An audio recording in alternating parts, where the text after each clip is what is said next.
জন্মদিনের ইনভিটেশন পেয়েছি বলে লাফাতে লাফাতে তো চলে আসলাম, কিন্তু এখন তো বুঝতে পারছি যে এখানে তো আমি কাউকে তেমন একটা চিনি না। কার সাথে কথা বলবো, মাও তো আসেনি আমার সাথে। কি যে করব কে জানে। এই তুমি টুনটুনিদের মেয়ে? হ্যাঁ। বাইরে কেন টুনটুনিদের দাঁড়িয়ে মেয়ে। আছো? চলো চলো ঘরে চলো। দেখি তো কারো খাওয়া হয়েছে কিনা, খুব খিদে পেয়ে গেছে। ওরে বাবা, এই সময় তো আমার দিকে তাকাচ্ছে, ভাববে চোচা মেয়ে একটা, চুচা কিন্তু মেয়ে অনুষ্ঠান বাড়ি বলে একটা। সকাল দিতে কিচ্ছু খাইনি। আর একটা ডিবেট টেবিল কি দেবে? একবার কি চাইবো না, থাক।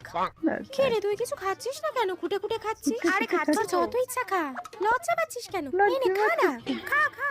লোকে দেখছে। আরে কিছু হবে না, খা তো। দেখছে, আগে পেটটা ভরবে, খা। অনুষ্ঠান বাড়ির মাছের লেজা স্বাদই আলাদা, স্বাদই চুবিয়ে আলাদা। খাবো। কিন্তু না, আমি তো লিপস্টিক আনিনি। যদি লিপস্টিক উঠে যায় তখন কি করবো? আস্তে আস্তে খাই। খাও খাও। ডাল ভাত আর লেবু চটকে চটকে খাওয়ার মজাই আলাদা। ই বাবা, ওই দিদিটা আবার আমার দিকে তাকাচ্ছে, দেখছে। ভাবছে মনে হয় কোনোদিনও খাইনি। ইস, আমি যে কি করি না, বারবার কেন ভুলে যাই কে জানে। এই অনুষ্ঠান বাড়িতে তো আবার মাংসের হাড়ও খাওয়া যায় না। মাংসকে হাড় না চেবালে হয় নাকি? দূর তাই ছাতা, তো। তার উপরে আবার মাংসতে আলুও দেয় না।